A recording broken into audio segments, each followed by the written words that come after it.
Halo, apa kabar kalian semuanya? Mudah-mudahan sehat walafiat dan tetap semangat belajar ekonomi bersama Pak Bas. Pada kesempatan ini kita akan melanjutkan membicarakan tentang keseimbangan pasar dalam bentuk matematis.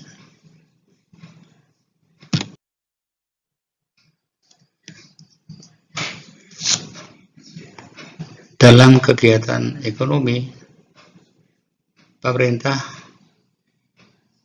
mengenakan pajak terhadap produsen maupun konsumen. Yang terhadap produsen namanya pajak penjualan. Walaupun akhirnya pajak penjualan ini akan dilimpahkan kepada konsumen. Nah, kalau ada pajak, maka tentu akan mempengaruhi harga di pasar. Kenapa? Karena pajak yang dibayar oleh produsen itu merupakan komponen biaya produksi.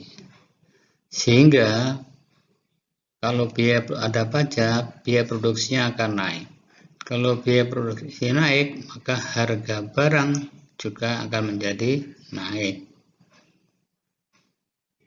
Yang kedua, kalau memproduksi biayanya mahal, biayanya naik, maka jumlah barang yang diproduksi menjadi berkurang. Kemampuan memproduksinya menjadi berkurang. Nah, sehingga kesimpulannya, kalau ada pajak, pengaruhnya harga barang menjadi naik, dan yang kedua jumlah barang menjadi berkurang. Jadi harga sebelum pajak dengan sesudah pajak itu akan lebih tinggi yang sesudah pajak. Dan barangnya sesudah pajak menjadi lebih sedikit dibandingkan sebelum dikenai pajak. Nah, dalam matematik ekonomi, kalau ada pajak, maka fungsinya yang berubah adalah fungsi penawaran, sedangkan fungsi permintaannya tetap. Jadi nanti kalau ada pajak, maka yang berubah adalah fungsi penawarannya. Nah, bentuk atau syarat keseimbangan pasar sebagai berikut. Pertama, keseimbangan yang sebelum pajak, maka nanti titik keseimbangan akan diperoleh PD sama dengan PS. Atau QD sama dengan QS. PD itu kan permintaannya, permintaan sama dengan penawaran. Sama, QD juga sama. Permintaan sama dengan penawaran. Terus yang kedua, kalau sesudah pajak, maka syarat keseimbangannya berubah menjadi PD sama dengan PS aksen. Atau QD sama dengan QS aksen. Kamu perhatikan PD-nya, QD-nya tetap. Sebelum dan sesudah itu sama. Yang berubah PS-nya, QS-nya berubah. Nah, bagaimana cara mengubahnya? Kita lihat. Jadi perubahan fungsi penawaran sebelum pajak PS sama dengan A plus BQ, maka sesudah pajak PS-nya diganti menjadi PS aksen, yaitu A plus BQ plus T. T itu pajak, tax. Tapi kalau bentuknya fungsi penawarannya QS, sebelum pajak QS sama dengan A plus BP.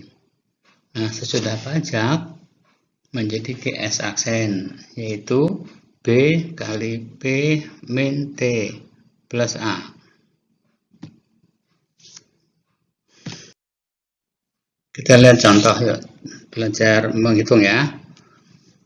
Diketahui fungsi permintaan GD 15 min P dan fungsi penawarannya GS sama dengan min 6 plus 2P.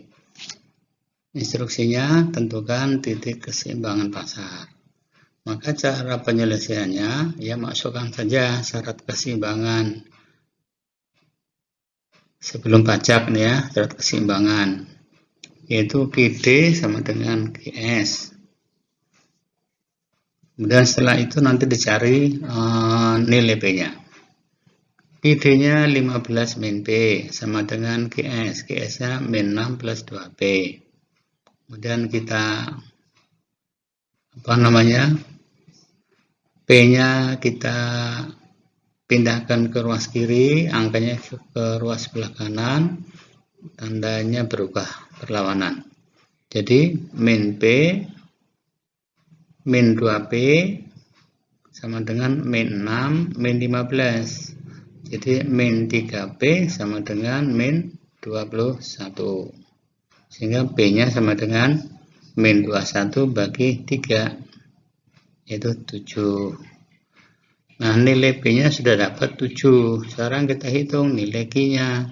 Caranya masukkan ke salah satu fungsi, bisa ke permintaan, bisa ke penawaran. Cara yang mudah. Misalnya ke permintaannya. Permintaannya kan 15 min P. Nah, nek P-nya 7, maka Q-nya Q sama dengan 15 min P. P-nya diganti 7, maka Q-nya 15 min 7 sama dengan 8. Maka titiknya adalah 8,7. Sekarang kita lihat contoh yang kedua dengan soal yang sama, tetapi isinya ada pajak. Jadi diketahui fungsi permintaan GD sama dengan 15 min P dan penawarannya GS sama dengan min 6 plus 2P. Jika ada pajak besar 3, maka yang ditanyakan tentukan titik keseimbangan pasar sesudah pajak. Nah, cara jawabnya kita tuliskan dulu syarat keseimbangannya sesudah pajak, yaitu GD sama dengan GS aksen. Kemudian kita hitung dulu GS aksennya. Rumusnya adalah GS aksen sama dengan B kali P min T plus A. Penawarannya GS min 6 plus 2P. Berarti min 6 adalah A. Kemudian plus 2 adalah B. Maka GS aksen sama dengan B, yaitu 2 kali P min teksnya 3. Kemudian plus min 6, jadi min 6. Sehingga terus kita masukkan ke dalam syarat keseimbangan pasar. GD sama dengan GS aksen. GD-nya 15 min P sama dengan 2 kali P min 3 min 6. Maka 15 min P sama dengan 2 kali P, 2P, terus 2 kali min 3 sama dengan min 6, terus min 6 lagi.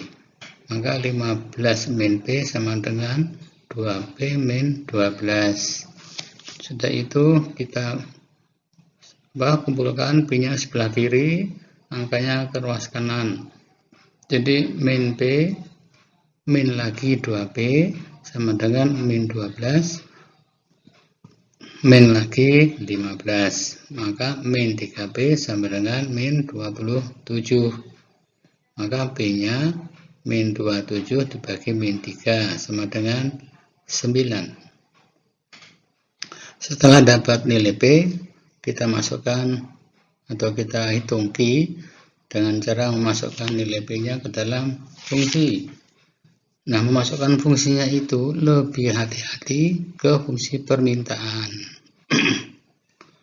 Boleh juga sih fungsi penawaran, tapi penawaran yang sesudah pajak. Jadi daripada berisiko keliru memasukkannya, saya anjurkan masukkan ke fungsi permintaan. Jadi permintaan kan GD sama dengan 15 min P.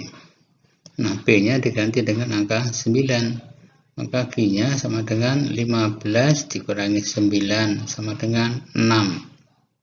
Sehingga titik keseimbangannya 6,9.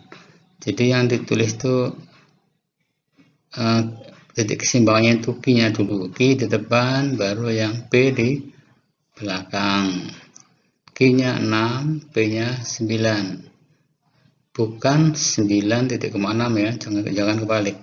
Q-nya dulu kan, baru yang P-nya. Nah, itu dulu. Barangkali cukup. Dan mudah-mudahan bermanfaat bagi kalian semuanya. Terima kasih. Wassalamualaikum warahmatullahi wabarakatuh.